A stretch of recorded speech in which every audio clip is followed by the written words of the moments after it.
sunshine, just absolutely, and everybody was in this like euphoric mood because things had started to clear up. Things were settling down. They were coming out of some devastating experiences, and all of a sudden they had this wonderful summer week. They didn't know why. I knew why, but they didn't. So everybody was in a good mood. Everybody was helping everybody. It was extraordinary to watch all these people just assisting one another, smiles on their face, and moving about the nation's capital in this glorious way. And everything was clean and fresh because all of the winds and the rain had come through and were cleaned out.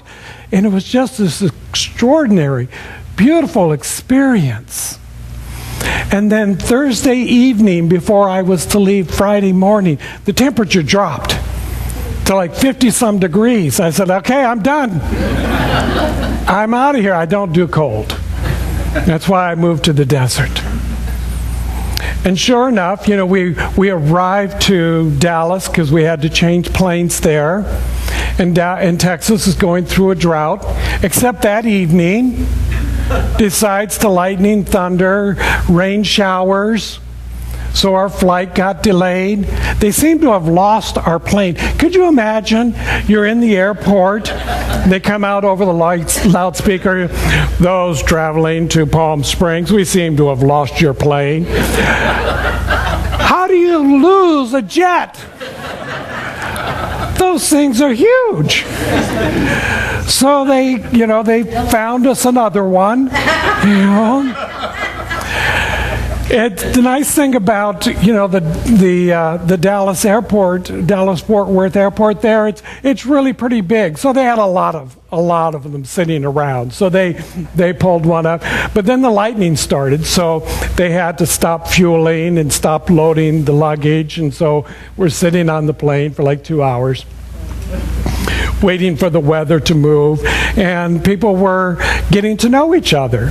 And so that was a good experience, but I was ready to come home. I was like, okay, this can just pass on through. So it did.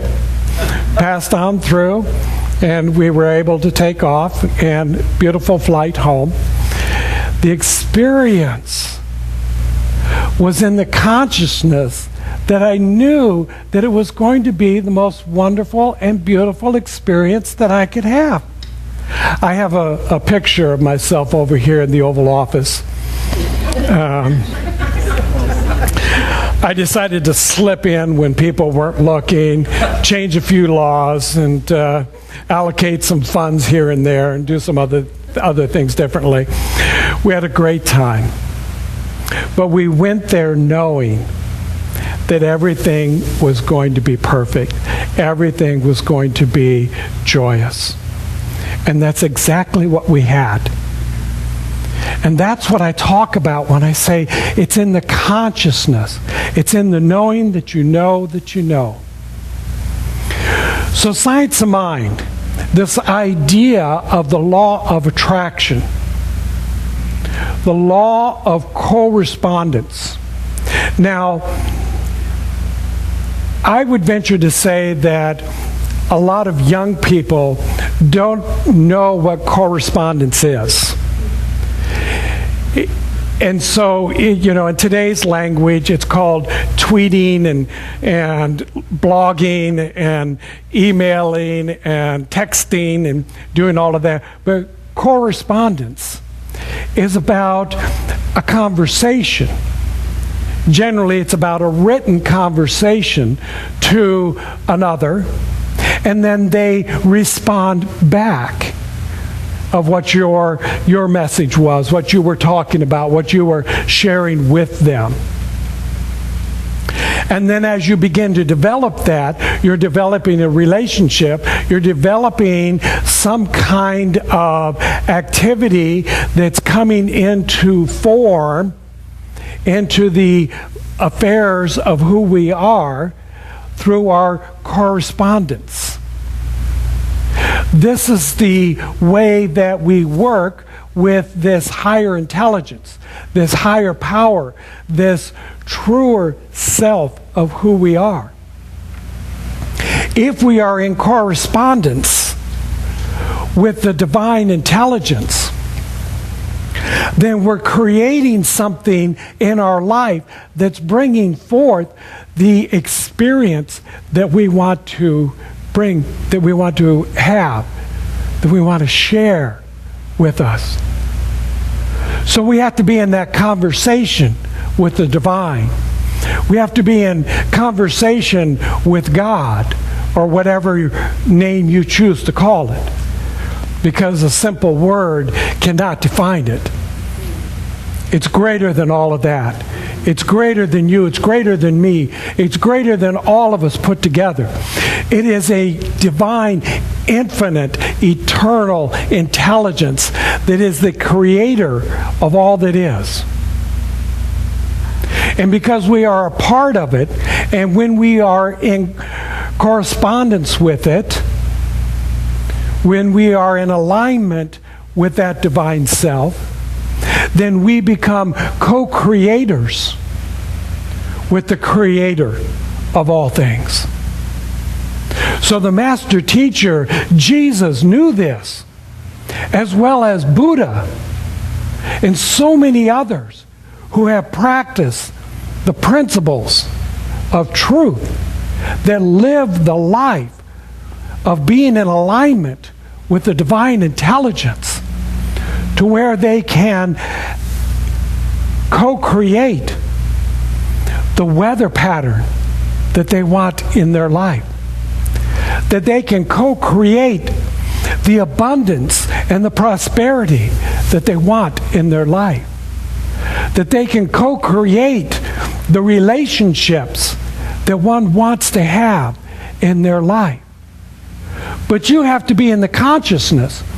You have to be in the awareness. You have to be in the know. You have to know that you're in conversation with this higher self. And it never leaves you. It is there with you all the time. The experience that we have when we enter into this physical form is that we begin to think that we are living in a duality. Because it feels very much like duality. There's night and there's day. You know, there's light and dark. There's up and down. There's right and left. There's male and female. We have all of these things that show up in form that look like duality. So over the centuries and over the times of evolution of humankind, we started to believe, and many people started to tell us, that we were separate from the divine. That somehow God lived out there in the cosmos someplace, far, far away, you know, that showed up for like 6 days, created everything, and then went back to take a nap. And didn't want anything else to do with us, because we were somehow evil or less than or something. But that's not the truth of who we are. And when we start behaving like that, when we start acting like that, when we start thinking like that, then we start bringing into our life, we start attracting to us all those things that look like, feel like, taste like something evil and bad and wrong. Because that's what we begin to know. Oh, here's what I know. I'm not worthy enough to have some prosperity. I'm not good enough to have the relationship of somebody who loves me just for who I am. I'm not smart enough to own a business because I don't have some diploma hanging on my wall. And so many of others want to tell us that. Have you ever had that experience? Somebody wanted to tell you how stupid you were? Yeah, it happens a lot.